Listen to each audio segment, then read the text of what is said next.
Alzheimer's disease అనేది చిన్న ఏజ్‌లో వస్తుందా? ఇది తెలుసుకోవాలంటే వీడియోని ఎండ్ వరకు వాచ్ చేసేయండి. అవును. అల్జీమర్స్ డిసీజ్ అనేది చిన్న ఏజ్‌లో కూడా రావచ్చు. కానీ చాలా రేర్‌గా అనేది జరుగుతుంది. సాధారణంగా ఇది 60-65 సంవత్సరాల మధ్య ఉన్న వారికి ఎక్కువగా కనిపిస్తూ ఉంటుంది. యంగ్ ఏజ్‌లో వచ్చే అల్జీమర్స్‌ని ఎర్లీ ఆన్సెట్ అల్జీమర్స్ అని అంటారు. యంగ్ ఏజ్‌లో రావడానికి మెయిన్ కాజెస్ ఏంటంటే జెనెటిక్స్ అంటే ఫ్యామిలీ హిస్టరీలో హ్మ్.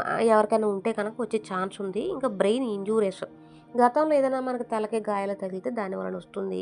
అన్‌హెల్తీ లైఫ్ స్టైల్ అంటే ఎక్సర్‌సైజెస్ లేకపోవటము, ఒబెసిటీ వలన కూడా వస్తుంది. స్మోకింగు, ఆల్కహాల్ వీటి వలన కూడా వస్తుంది. యంగ్ ఏజ్‌లో కనిపించే సింప్టమ్స్ ఏ విధంగా ఉంటాయంటే మెమరీ ప్రాబ్లమ్స్ చిన్న విషయాలు కూడా మర్చిపోవటము, మాటలు చెప్పలేకపోవడంలో కష్టపడటము, ఇంకా పని మీద కాన్సంట్రేషను లేకపోవటము, ఇంకా డెసిషన్ తీసుకోవడంలో కూడా సమస్యలొస్తూ ఉంటాయి.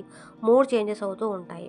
కానీ యంగ్ ఏజ్‌లో మెమరీ ప్రాబ్లమ్స్ ఉన్నాయంటే తప్పనిసరిగా అల్జీమర్స్ అనుకోవాల్సిన అవసరం అయితే లేదు.